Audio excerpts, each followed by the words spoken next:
ఏపీలో urban area లేకపోవడంతో ఆర్థిక ఇబ్బందులు వచ్చాయన్న సీఎం చంద్రబాబు నాయుడు రాష్ట్ర ఆర్థిక పరిస్థితిపై అసెంబ్లీలో శ్వేతపత్రం విడుదల చేసిన తర్వాత టీడీపీ హయాంలో చేసిన అభివృద్ధిపై పవర్ పాయింట్ ప్రెజెంటేషన్ ఇచ్చారు.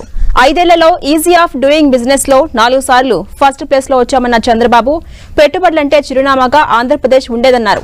ఇదే సమయంలో పట్టిసీమ ప్రాజెక్టు పైన గత ప్రభుత్వం నిర్లక్ష్యంగా వ్యవహరించడంపై ఆగ్రహాన్ని వ్యక్తం చేశారు. మొట్టమొదటి నదుల అనుసంధానం చేసిన రాష్ట్రంగా టీడీపీ సర్కార్ నిలిస్తే కానీ తర్వాత వచ్చిన సర్కార్ పట్టిసీమను ఆపరేట్ చేయలేదన్నారు. చివరికి నీళ్లు కూడా ఇవ్వలేని పరిస్థితి తీసుకొచ్చారంటూ మండిపడ్డారు. Hire population, lower revenue. 58% మన పాపులేషన్ అయితే 42% మనకు వచ్చినటువంటి 46% మనకు వచ్చినటువంటి రెవెన్యూ. ఇంకో పక్కన 42% జనాభాకి 54% ఆదాయం బైఫర్కేషన్ సమయంలో వచ్చింది. ఇంకో పక్కన దేశ per capital income 2014-15 combined Andhra Pradesh లో 95,185 రూపాయలు తలసరి ఆదాయం. విభజన జరిగిన తర్వాత ఒకేసారి క్వాంటమ్ జంప్ మీరు ఒకసారి చూస్తే ఏపీ ఆంధ్రప్రదేశ్ 93,903కు తగ్గింది. తెలంగాణ 1,24,104 రూపాయలకు పెరిగింది.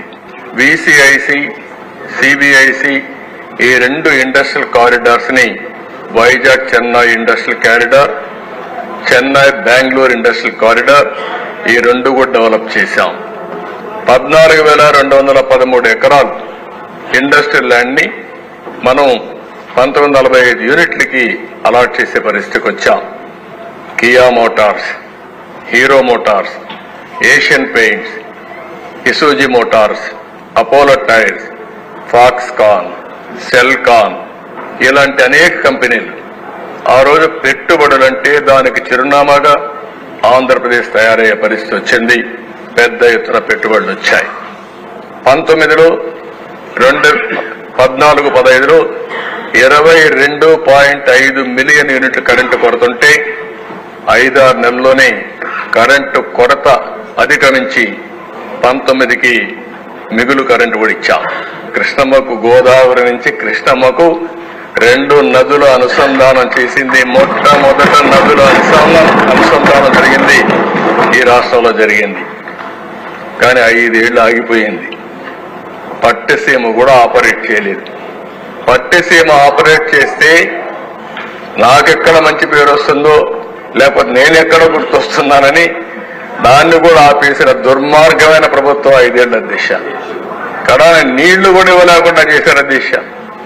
ఏదైతే పులిచెంతల్లో ఉండే నీళ్లు అయిపోతే నీళ్లు లేని పరిస్థితి కృష్ణా డెల్టాకు తీసుకొచ్చారు.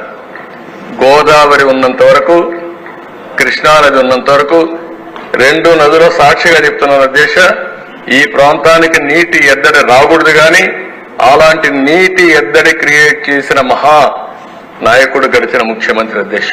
అదే ఆయన చూపించినటువంటి పరిపాలన. పోలవరం 15,304 కోట్లు ఖర్చు పెట్టాం. అందులో 11,702 కోట్లు 14-19 ఖర్చు పెట్టాం.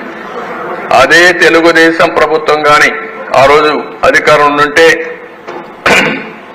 2021కి ఆ ప్రాజెక్టు పూర్తి అయిపోయింది. అది ఈరోజు ఇంకా 3 ఏళ్లు అంటున్నాం.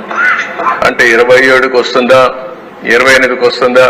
మళ్లీ పోలవరానికి ఏమాత్రం ఇబ్బంది లేకుండా ఉండాలంటే ప్యారలల్ గా మళ్ళా న్యూ డయాఫామ్ వాల్ కట్టాలని. అంటే మనందరం గుర్తుపెట్టుకోవాల్సింది ఒరిజినల్ గా డయాఫామ్ వాల్ కట్టింది 446 కోట్లు. అదే రిపేర్లు 3 దిక్కలు జరిగాయని చెప్పి ఒక రిపోర్ట్ వచ్చింది. ఆ 3 రిపోర్ట్లు చేస్తే 447 కోట్లు అవుతుంది. అయితే ఇది గ్యారంటీ లేదు.